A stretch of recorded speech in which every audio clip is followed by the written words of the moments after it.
Hello, welcome our friends, our channel Chemistry with Karam. Today we are going to discuss about the chapter Chemistry जो last 2016 ਦੇ ਵਿੱਚ exam ਹੋਇਆ ਸੀਗਾ। So 2016 ਦੇ ਵਿੱਚ ਜਿਹੜਾ ਵੀ एग्जाम ਹੋਇਆ ਸੀਗਾ ਮਾਸਟਰ ਪੇਪਰ ਦਾ ਕੈਮਿਸਟਰੀ ਦਾ ਸਿਰਫ मतलब क्वेश्चन लेके आए आंसर लेके आए रिवाइज करते हैं बल्कि आई थिंक सो किसी ने भी ये प्रीवियस ईयर वाला क्वेश्चन पेपर सॉल्व नहीं कराया ਤਾਂ ਇਹ ਫਸਟ ਤੁਹਾਡੇ ਲਈ ਬਹੁਤ ਜ਼ਰੂਰੀ ਹੋ ਸਕਦਾ ਹੈ ਤੁਹਾਡੇ ਲਈ ਇੰਪੋਰਟੈਂਟ ਹੋ ਸਕਦਾ ਹੈ ਡਿਸਕਸ ਕਰਨਾ ਚੈਪਟਰ ਬਾਰੇ ਬਹੁਤ ਸਾਰੇ ਕੁਐਸਚਨ ਇਹੋ ਜਿਹੇ ਨੇ ਜੋ ਰਿਪੀਟ ਹੋ ਕੇ ਆਉਂਦੇ ਨੇ ਵਾਰ-ਵਾਰ ਪੇਪਰ ਦੇ ਵਿੱਚ ਰਿਪੀਟ ਹੋ ਕੇ ਆਏ ਨੇ ਸੋ ਉਹਨਾਂ ਦੀ ਮਾਇਨੇ ਚ ਰੱਖਦੇ ਹੋਏ ਰਿਪੀਟਡ ਕੁਐਸਚਨ ਹੋਏ ਨੇ ਮੈਂ ਸਿਲੈਕਟ ਕੀਤੇ ਨੇ ਕੁਐਸਚਨ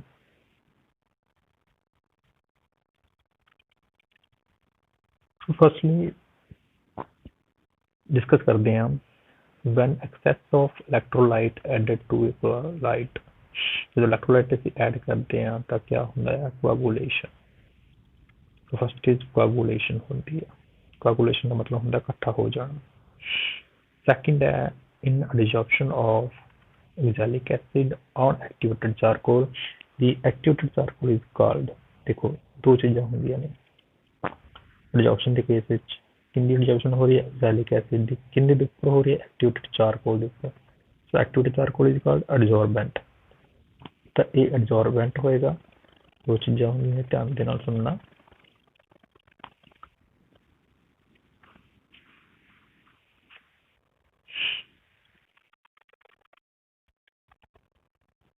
ਇੱਕ ਤਾਂ adsorbate ਹੁੰਦਾ जिन्हें आके स्टिक करना होंदा है किसी भी ऊपर जड़ा कि एडजॉर्बेंट होंदा है एडजॉर्बेंट के ऊपर एडजॉर्बेट आके ऊपर स्टिक करते हैं तो ऐसे ही अपना second question now next question is the standard reduction potential value of three metallic carbon XYZ 0.52 0.303 the 1.16 respectively the order of reducing power of the corresponding metal is ਤਾਂ ਤੁਸੀਂ ਯਾਦ ਰੱਖਣਾ ਇਹ ਮਾਡਰਨ ਕੈਮਿਸਟਰੀ ਦੇ ਵਿੱਚੋਂ ਕੁਐਸਚਨ ਚੱਕਿਆ ਹੋਇਆ the standard reduction potential value of three metallics given ਹੈਗੀ ਹੈ ਕਿ ਜਿੰਨੇ ਜ਼ਿਆਦਾ ਲਾਰਜ ਨੈਗੇਟਿਵ ਵੈਲਿਊ ਹੋਏਗੀ order of reducing power ਉਨਾ ਜ਼ਿਆਦਾ ਹੋਏਗਾ ਜਿੰਨੀ ਲਾਰਜ ਨੈਗੇਟਿਵ ਵੈਲਿਊ ਹੋਏਗੀ ਉਨਾ ਹੀ ਜ਼ਿਆਦਾ ਉਹਦਾ reducing power ਜ਼ਿਆਦਾ ਹੋਏਗੀ ਸੋ ਲਾਰਜ ਵੈਲਿਊ ਕਿੰਨੀ ਜ਼ਿਆਦਾ ਨੈਗੇਟਿਵ ਆਪਣੇ ਕੋਲ 0.303 ਇਸ ਤੋਂ ਬਾਅਦ ਕਿਹੜੀ ਆਪਣੇ ਕੋਲ ਹੈਗੀ -1.16 so last page 0.52 so correct option is A practical ਅਗਰ ਜਿੰਨੀ ਵੀ ਲਾਰਜ ਨੈਗੇਟਿਵ ਵੈਲਿਊ ਹੋਏਗੀ ਉਨਾ ਹੀ ਸਾਡਾ ਜੋ ਰਿਡਿਊਸਿੰਗ ਪਾਵਰ ਜ਼ਿਆਦਾ ਹੋਏਗੀ ਸੋ ਕਨਸੈਪਟ ਬਿਠਾ ਲੈਣਾ ਮਾਈਂਡ ਦੇ ਵਿੱਚ now next move to which of the following molecule do not show a vibrational infrared spectrum ਧਿਆਨ ਨਾਲ ਸੁਣਨਾ which of the following molecules do not show a vibrational infrared spectrum vibrational ਕਿੱਥੇ ਹੁੰਦੀ ਹੈ ਵਾਈਬ੍ਰੇਸ਼ਨ ਉੱਤੇ ਹੋਏਗੀ ਹਮੇਸ਼ਾ ਯਾਦ ਰੱਖਣਾ ਜਦੋਂ ਡਾਈਪੋਲ ਮੂਵਮੈਂਟ ਹੋਏਗੀ ਜਿੱਥੇ ਵੀ ਡਾਈਪੋਲ ਮੂਵਮੈਂਟ ਹੋਏਗੀ ਜਿੱਥੇ ਵੀ ਡਾਈਪੋਲ ਮੂਵਮੈਂਟ ਹੁੰਦੀ ਹੈ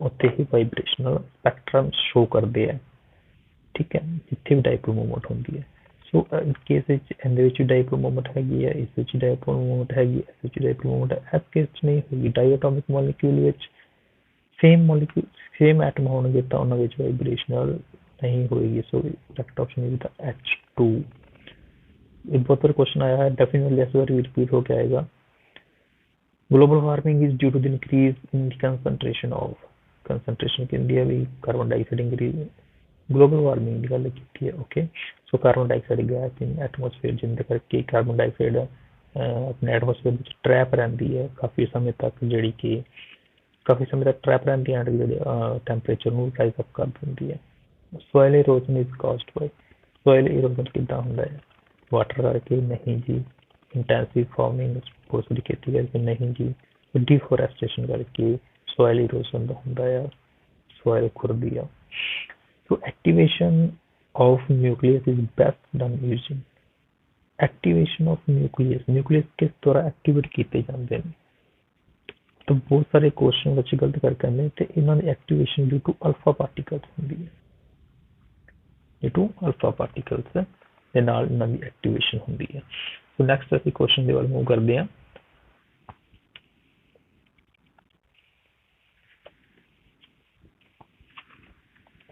I think so it should be clear now.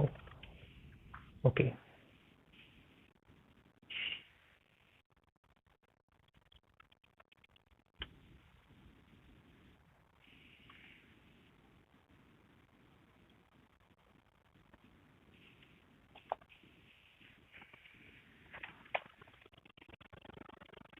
The Beer-Lambert law in analytical chemistry, the best concentration to be used. Okay, Beer-Lambert law ਦੇ ਵਿੱਚ ਜਿੰਨੀ ਜ਼ਿਆਦਾ less concentration ਹੋਏਗੀ ਉਨੀ ਜ਼ਿਆਦਾ Beer-Lambert law use ਹੋਏਗਾ। Sorry, absorbance। Okay, ਜਿਹੜੀ absorbance ਹੋਏਗੀ 0.2 to 0.5 is best absorbance in Beer-Lambert law, and minus 10 to the minus 3 molar is best concentration for calculate the absorbance. Ozone is more strongly bonded to oxygen, sorry not ozone, oxygen more bonded I ਸਾਰੇ ਜਾਣਦੇ ਹੋ hemoglobin ਦੇ ਨਾਲ strongly bond ਹੁੰਦਾ ਜਿਹੜੇ ਆਪਣੇ ਪੂਰੇ body parts ਵਿੱਚ ਜਾਂਦਾ ਹੈ। next ਹੈ the CFC energy of complex, this one and this one is ਕਿੰਨੀ ਹੋਏਗੀ। ਤੇ ਬਹੁਤ ਹੀ ਪੁਰਾਣਾ ਕੁਐਸਚਨ ਹਰ डेफिनेटली इस बार भी आएगा, लास्ट प्रीवियस 2017 में भी आया ਸੀਗਾ, 2016 ਦੇ ਵਿੱਚ ਆਪਾਂ ਡਿਸਕਸ ਕਰ ਰਹੇ ਹਾਂ। ਸੋ ਆਪਾਂ ਇਹਨੂੰ ਕੈਲਕੂਲੇਟ ਕਿੱਦਾਂ ਕਰਨਾ ਹੈ। ਤਾਂ ਕੁਝ ਬੱਚਿਆਂ ਨੂੰ ਕੈਲਕੂਲੇਸ਼ਨ ਵਿੱਚ ਪ੍ਰੋਬਲਮ ਆਉਂਦੀ ਹੈ। ਸਿੰਪਲ ਕੁਝ ਨਹੀਂ ਕਰਨਾ, ਅਸੀਂ देखना है आयरन 26 एटॉमिक नंबर। तो ऐसी आयरन ਦੀ अगर ऑक्सीडेशन स्टेट निकाल दें तो कितनी आएगी 2 Fe2 पॉजिटिव आएगी। ठीक है, Fe2 पॉजिटिव मींस D6 आएगा अपने को। ठीक है, D6 की ਆਪਾਂ ਹੁਣ क्या करनी है, DQ फाइंड करनी है। ऊपर अपने को 6 DQ ਹੁੰਦਾ है, नीचे 4 DQ ਹੁੰਦਾ है, -4 DQ। ठीक, तो तीन को इलेक्ट्रॉनिक कॉन्फ़िगरेशन फिल करांगे। Cyanide is a strong ligand, ਤਾਂ ਇਹ ਕੀ ਹੋਈ ਕਿੰਨੇ ਆਪਣੇ ਕੋਲ D6, तो आई थिंक सो ਇਹਦੇ ਵਿੱਚ ਹੀ ਪੂਰੇ ਆ ਜਾਣਗੇ D6। ओके, so D6 नीचे वाले पूरे आ गए, तो 6 into 4 minus 24 minus 4 24 B की value is the correct option. So इस तरीके ਨਾਲ ਅਸੀਂ निकाल सकते हैं। तो माइंड ਚ ਬਿਠਾ ਲੈਣਾ है कि ਜਦੋਂ ਸਾਡੇ ਕੋਲ ਦਿੱਤਾ ਹੋਏਗਾ ਮੈਟਲ ਹੁੰਦਾ क्या है D6 है, 2 ਇਲੈਕਟ੍ਰੋਨ ਕੋਲ ਅਸੀਂ ਆਕਸੀਡੇਸ਼ਨ ਸਟੇਟ ਨਿਕਾਲਾਂਗੇ। ਆਕਸੀਡੇਸ਼ਨ ਸਟੇਟ ਨਿਕਾਲਣ ਤੋਂ ਬਾਅਦ ਅਸੀਂ ਕੀ ਕਰਾਂਗੇ ਕਿ ਸਾਡੇ ਕੋਲ ਜਿੰਨੇ ਇਲੈਕਟ੍ਰੋਨ ਰਹਿ ਗਏ ਉਹਨਾਂ ਦੀ ਅਸੀਂ क्रिस्टल स्प्लिटिंग के थ्रू देखेंगे। अगर नीचे स्ट्रॉन्ग लाइगैंड है देन सब पहला नीचे फिल होंगे। अगर this one is the low spin and अगर कोई वीक लाइगैंड है देन फिर उत्ते क्या होएगा लो स्पिन होएगी। सो अकॉर्डिंग से आंसर कढ लांगे। ओके, नेक्स्ट मूव करते हैं इन दी ट्रायंगुलर क्लस्टर। अब डेफिनेटली क्वेश्चन आएगा साडे ए बीएससी जीएनडी विच ना, बहुत इंपोर्टेंट क्वेश्चन सीगा ये। ਇਹ ਵਾਲਾ ਬਹੁਤ ਟਾਈਮ ਪਾਏਗਾ ਸਾਡੇ ਆਰਗੈਨਿਕ ਮੈਟੈਲਿਕ ਟੌਪਿਕ ਦੇ ਵਿੱਚ, ਜਦੋਂ ਅਸੀਂ ਆਰਗੈਨੋ ਮੈਟੈਲਿਕ ਸਟੱਡੀ ਕਰਦੇ ਸੀ ਐਮਐਸਸੀ ਵਿੱਚ। ਸੋ ਇਨ ਦੀ ਟ੍ਰਾਇੰਗੂਲਰ ਕਲਸਟਰ ਬਹੁਤ ਇੰਟਰਸਟਿੰਗ ਹੈ। ਆਪਾਂ ਬੜੇ ਇੰਟਰਸਟਿੰਗ ਵੇ ਨਾਲ ਤੁਹਾਨੂੰ ਮੈਂ ਇੱਕ ਵੇ ਦੱਸੂਗਾ ਜਿੱਦਾਂ ਅਸੀਂ ਕੈਲਕੂਲੇਟ ਕਰ ਸਕਦੇ ਹਾਂ easily. So in the triangular cluster Ru3CO12, each ruthenium has 2 Ru bond and also 4 carbonyl ligands are absorbed bonded to Ru metals to effective atomic number। ऐसे क्या करना है En फाइंड आउट करना है। डेफिनेटली इस बार भी आएगा, बहुत ईजी टॉपिक है यार। En ਅਸੀਂ फाइंड आउट करना है, ਤੁਸੀਂ कुछ नहीं करना, सब कुछ ਤੁਹਾਨੂੰ गिवन है, ਸਾਨੂੰ ਅਸੀਂ फाइंड करना है आंसर। सब कुछ गिवन है, सानू सिर्फ ਅਸੀਂ क्या करना है आंसर फाइंड करना है। देखो ਤੁਹਾਨੂੰ मैं तरीका दसदा किदा, बहुत जगह पे अलग अलग तरीके दिखाए गए हैं। पहला जी ऑक्सीडेशन स्टेट निकालो, देन उसको माइनस करो, उसमें ये ऐड करो वो ऐड करो, बहुत पर बकवास की हुई है। लेकिन हम इजी करेंगे। सबसे पहले देखो एथेनियम का एटॉमिक नंबर कितना है 44 लिया, 44 को 3 से मल्टीप्लाई किया क्योंकि 3 है ना, 3 से मल्टीप्लाई किया तो ये आ जाएंगे कितने 140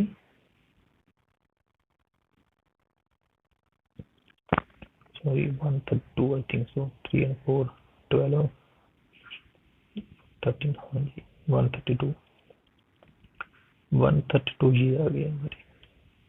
ओके नाउ हेयर कार्बोनाइल कितने हैं 12, 12 इंटू 2 कार्बन कार्बोक्सिल जो ये ग्रुप है कार्बोनाइल, तो ये डोनेट करता है, कंट्रीब्यूट करता है 2 इलेक्ट्रॉन्स को, जो हमारे पास आ जाएगा 12 इंटू 2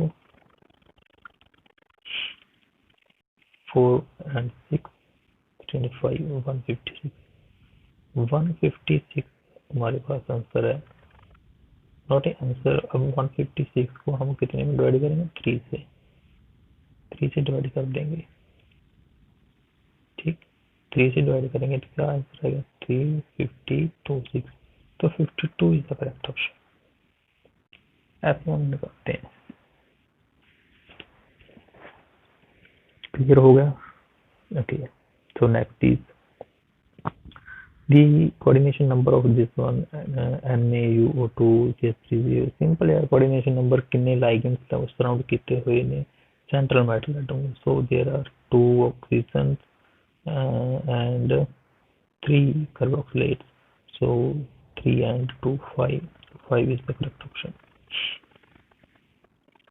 अगर if you have En ਹੁੰਦਾ, ਜੇ अगर En ਹੁੰਦਾ then there are 2 types of ligands, so ਅਸੀਂ ਇੱਥੇ 1 नहीं हमें 2 काउंट करना है, okay in case of ethylene diamine।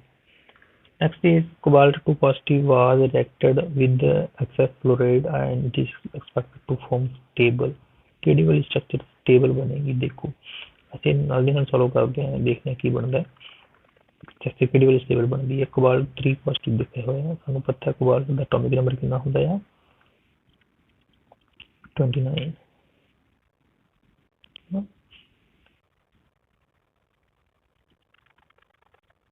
ठीक है 29 ਹੁੰਦਾ है, मतलब D9 4s2, here is 3 positive, it means K3 D8 रह गया अपने को, and was reacted to satisfied ions to form a D8 रह गया अपने को,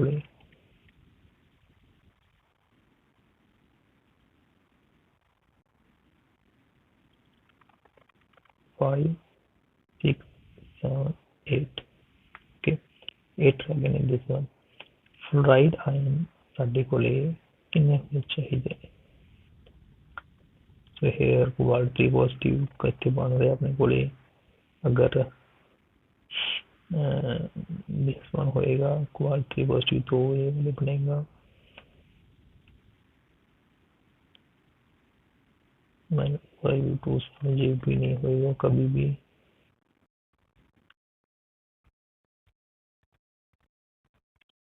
ये तो होने वाला नहीं है कभी भी, गलत है ये तो, और -3 हो जाएगा, ठीक है। so correct option is D, this is the correct option। okay next question is Bayer process is used in the extraction of, Bayer हम यूज कहाँ पे करते हैं एल्यूमिनियम में, एल्यूमिनियम को एक्सट्रैक्ट करने में हम बेयर प्रोसेस यूज करते हैं। तो मूव टू नेक्स्ट क्वेश्चन, बिना टाइम वेस्ट किए बहुत सारे क्वेश्चन है हमने जो सॉल्व करने और डिस्कस करने हैं, तो जल्दी जल्दी करते हैं। The chemical formula of plaster of Paris, यहाँ पे गड़बड़ की हुई है उन्होंने, लेकिन ये जो फार्मूला दिया हुआ है उसमें calcium formula of plaster of Paris 0.5 I think so 0.5, इसमें अगर 0.5 लगा हो तो this one is correct option, otherwise इसमें लगा होगा तो ये वाला करेक्ट ऑप्शन होगा, क्योंकि हम प्लास्टर ऑफ पेरिस का फार्मूला बता देता हूँ मैं, कैल्शियम सल्फेट हाफ H2O होता है, I think so 0.5 H2O is इसका करेक्ट आंसर होगा। Ozone in the upper atmosphere observe harmful, बहुत इजी क्वेश्चन है, जो भी रेडिएशन है ना सर बच्चे को पता है था। Chemical formula of phosphine the formula के अंदर COCl2, बहुत ही इंपोर्टेंट आने वाला पेपर विच छड़ के कुछ नहीं जाना, कल्ले कल्ला कंसेप्ट करा के जाऊंगा थानू मैं।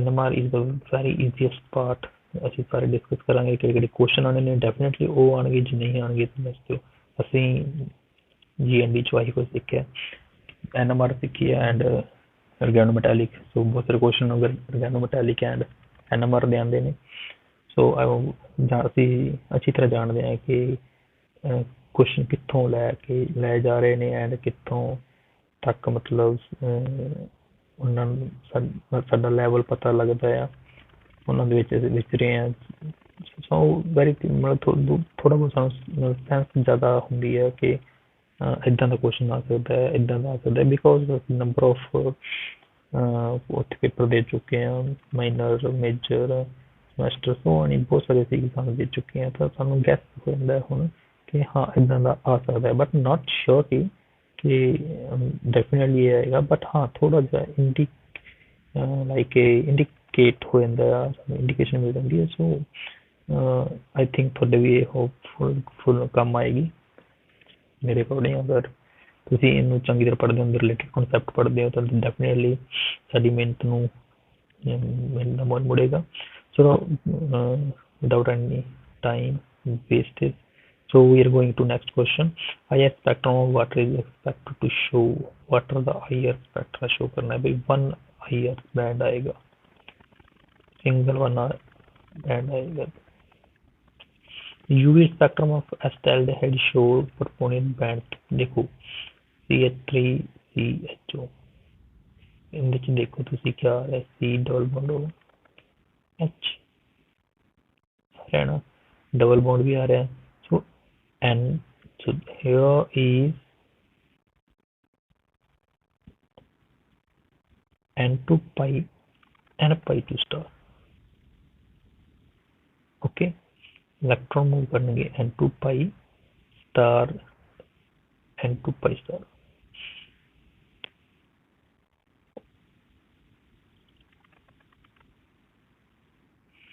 हाँ जी N2 pi star and pi 2 pi star electron move करेंगे so methyl group of this question is also very important so question की कहता है methyl group of methanol in the proton and NMR spectra show with doublet and say this one वो question घुमा फिरा के आया है question देखो फॉर्मूला किया CH3O एकदम यही क्वेश्चन ਤੇ ਕਈ ਵਾਰ ਪੁੱਛ ਲੈਂਦੀ ਹੈ ਕਿ ਕਿੰਨੀਆਂ ਡਬਲੇਟਸ ਆਣਗੀਆਂ ਕਿੰਨੀਆਂ ਟ੍ਰਿਪਲੇਟਸ ਆਣਗੀਆਂ ਜੋ ਕਿੰਨੀਆਂ ਸਿਗਨਲ ਆਣਗੇ ਸੋ ਮੈਂ ਫਸਲ ਤੁਹਾਨੂੰ ਦੱਸਦਾ ਮਿਥੇਨੋਲ ਦੇ ਜਿਹੜੇ ਸਿਗਨਲਸ ਨੇ ਨੰਬਰ ਆਫ ਪ੍ਰੋਟੋਨ ਸਿਗਨਲਸ ਨੇ ਸੋ ਉਹ ਕੀ ਆਣਗੇ ਆਪਣੇ ਕੋਲੇ one is the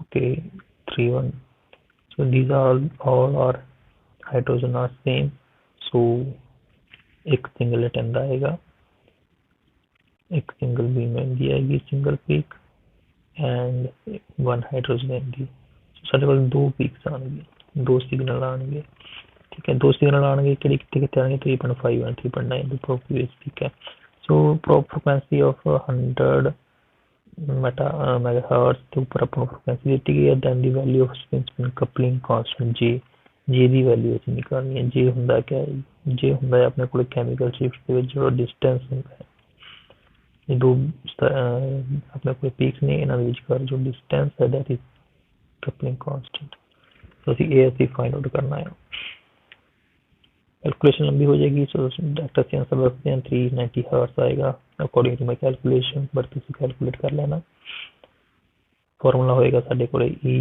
= BJ plus 1 according to this we can measure decoupling constant so next question is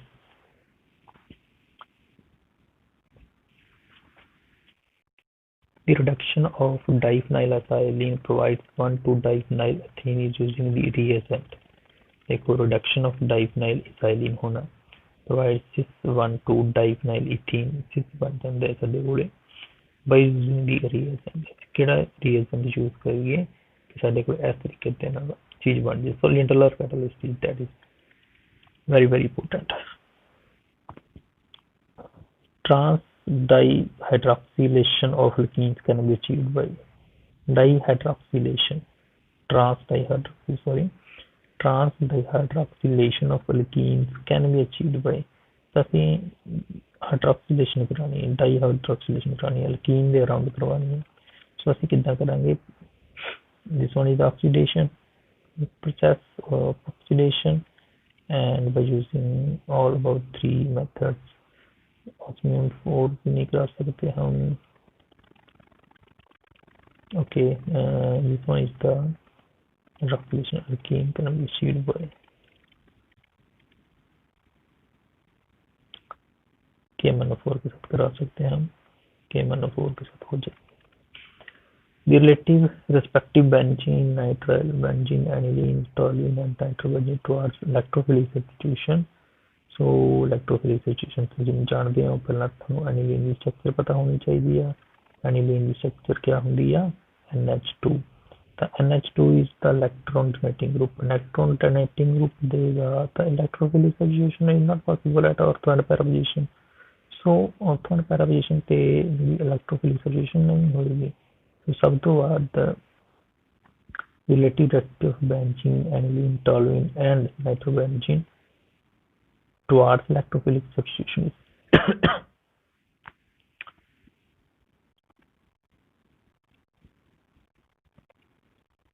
इलेक्ट्रोसब्स्टिट्यूशन मतलब क्या आना है हमारे को? सॉरी, जहाँ पे इलेक्ट्रॉन को डोनेट करेगा, नाइट्रोजन डोनेट करेगा, इलेक्ट्रॉन नेगेटिव चार्ज आएगा ऑर्थो एंड पैरा पोजीशन पे नेगेटिव आएगा। इलेक्ट्रोफिलिक सिचुएशन मतलब इधर से इलेक्ट्रोफाइल आ रहा है जिसके ऊपर पॉजिटिव चार्ज होता है, तो वो सबसे पहले एडिशन करेगा एनिलीन के ऊपर, एनिलीन का डोनेटिंग ग्रुप। इसके बाद सेकंड जो आएगा वो टॉलुइन आएगा, टॉलुइन के बाद वो बेंजीन आएगा, बेंजीन पर नाइट्रोबेंजीन आएगा। So here the correct option is third. Okay, so now which of the following compound has the following properties in solvent dilute sodium hydroxide solution on shaking with ethanolic silver nitrate give precipitate? देखो simple question, कहते which of the following compounds has the following properties? ਕਿਹੜੇ ਇਹਨਾਂ ਵਿੱਚ compounds ਨੇ ਜਿਹੜੀਆਂ ਵਾਲੀ properties ਹੈਗੀਆਂ ਨੇ insoluble in dilute sodium hydroxide solution। ਤਾਂ sodium hydroxide solution ਦੇ ਵਿੱਚ dissolve ਨਾ ਹੋਈ, ਫਸਲੀ ਇਹ ਹੈ। second thing on shaking with ethanolic silver nitrate give precipitate, silver nitrate ਦੇ ਨਾਲ precipitate ਉਹ ਦੇ ਦੇਵੇ। here is bromine, ethyl bromide ਇਨੋਨ ਲੱਗਿਆ ਹੋਇਆ। here is ethyl bromide is bromide and ethyl bromide। so this according to me अगर ਅਸੀਂ ਇਹਨਾਂ ਨੂੰ शेक करते हैं ethanolic acid silver nitrate test aldehyde and ਦਿੰਦੇ ਨੇ ਜਿਨ੍ਹਾਂ ਕੋਲੇ ਉੱਚ ਹੋਵੇ। so the correct option is according to me property sodium hydroxide relation solutions on NaOH के साथ टेस्ट नहीं देता वो, NaOH के साथ टेस्ट नहीं देता तो ये हो जाएगा NaOH के साथ नहीं देता। according to me this one is the correct option। बाकी आप कंफर्म कर लेना बाकी आपको भी। तो okay, so the product of the reaction of HBr with pure propene, HBr के साथ अगर आपने प्रोपीन के साथ रिएक्शन करानी है बिल्कुल pure, so the product would be 2-bromopropane। so bromine will attack on that carbon which has less number of hydrogen, so I think 2-bromopropane। which is the correct, this is according to Markovnikov rule, which is the correct order of reactivity of alkenes toward electrophilic attack। electrophilic attack करना है, electrophile पर positive charge होता है। which is the correct order to reactivity of alkenes, alkene के पास जाना है। so किसके पास electrophile जाएगा? सबसे पहले जाएगा प्रोपिनोइक एसिड के पास, बिकॉज प्रोपिनोइक एसिड क्या है, इलेक्ट्रोनेगेटिव आएगा, इलेक्ट्रोफाइल अटैक करेगा। Then propene, ethene and 2-methyl propene। So second option is correct. Okay, next. In cyclopentane reacts with the resist chlorine to high temperature. How many cyclopentane would you expect to be obtained as product? So repeat the question. In cyclopentane reacts with excess chlorine at high temperature. How many dichlorocyclopentane would you accept to be obtained as products? So I think so cyclopentane के पास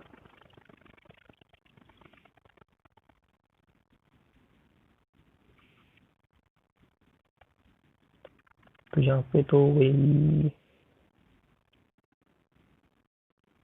5 भी आ सकता है, 3 भी आ सकता है. So this question is doubt. So हम डिस्कस करेंगे बाद में कभी. डीएनए दी कॉम्प्लीमेंट्री बेसिस ऑफ कहाँ पे होते हैं, कौन से बेसिस होते हैं डीएनए में? Adenine, thiamine and guanine and cytosine. याद रखना डीएनए में ये वाले बेसिस होते हैं और आरएनए में यूरासिल डिफरेंट होता है. आरएनए में थायामिन नहीं होता, थायामिन की जगह पे यूरासिल होता है. Okay, so cellulose is a straight chain polysaccharide compounds of only the glucose chain is joined by beta glycoside linkage. This is the correct option. Beta glycoside linkage होती है. आपने डेफिनेटली देखना है टर्म कि alpha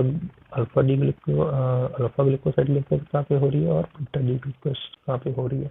तो ये mind में निकाल लेना. तो the reaction for the double helical structure of DNA is called hydrogen bonding होती है भाई इसमें.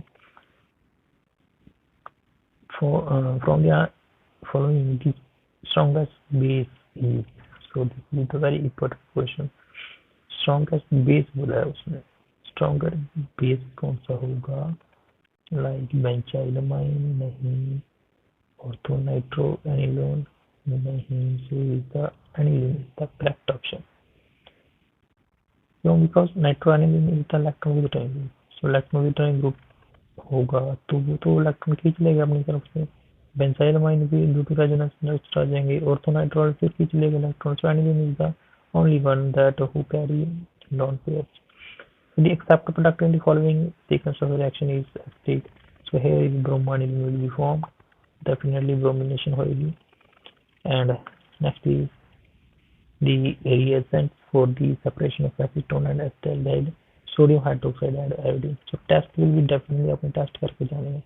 टेस्ट जितने भी हैं अल्कोहल और फिनोल के, एल्डिहाइड एंड कीटोन के, अपने वो सभी रन करके जाने हैं.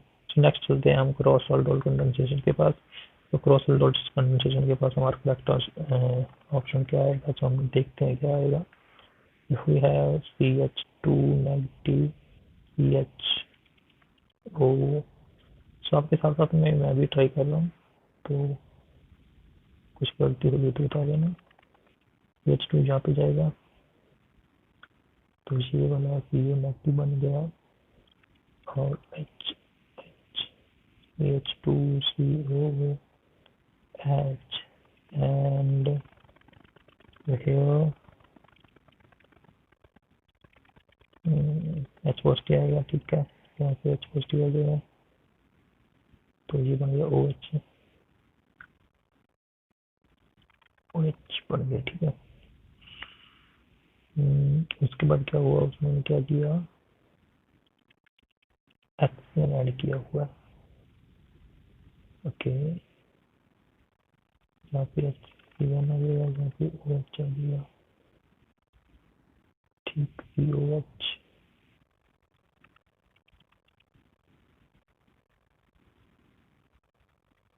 Good. That's it. So according to me, this option is correct. Okay, next move करते हैं हम भाई. जल्दी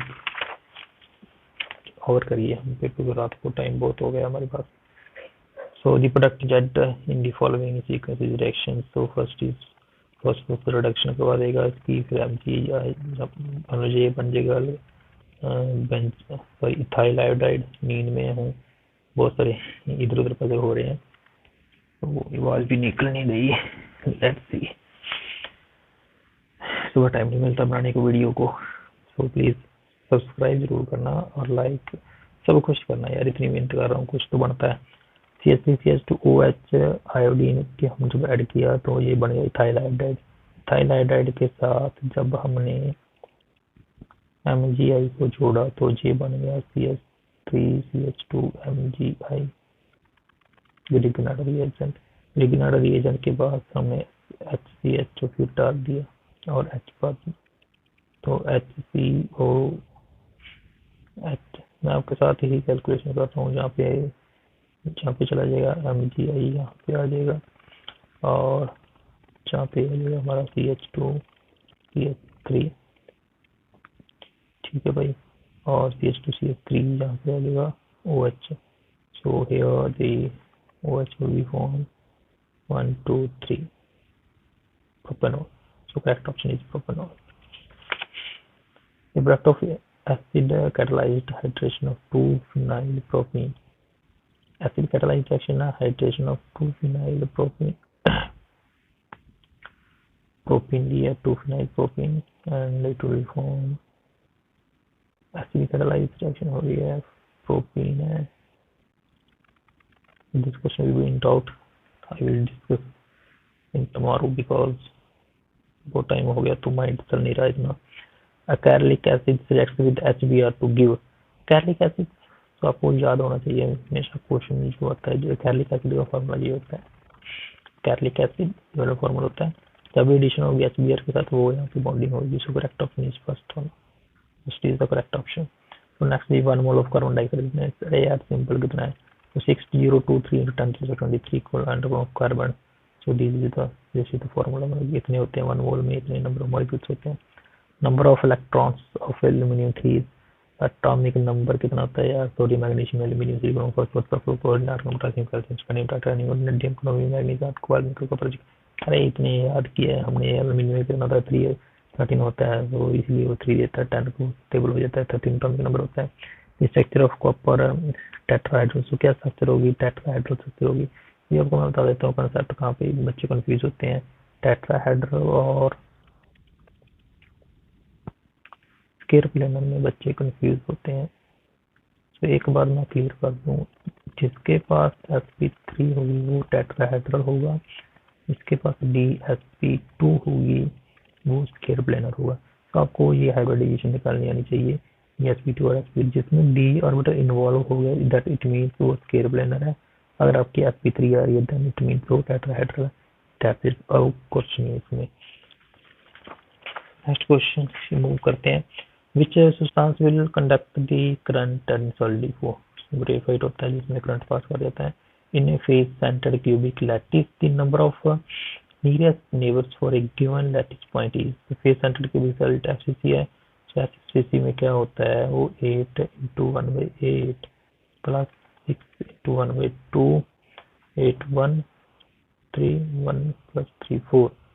So here is the 4 is the not option. So maybe mistake है यहाँ पे कुछ भी. At the same temperature and pressure, which of the following gases will have the highest kinetic energy? So nitrogen is the gas one. If 20 gram of naphtholic acid is known is dissolved in 50 gram of benzene, freezing point this one, the want of factor निकालना है आपने.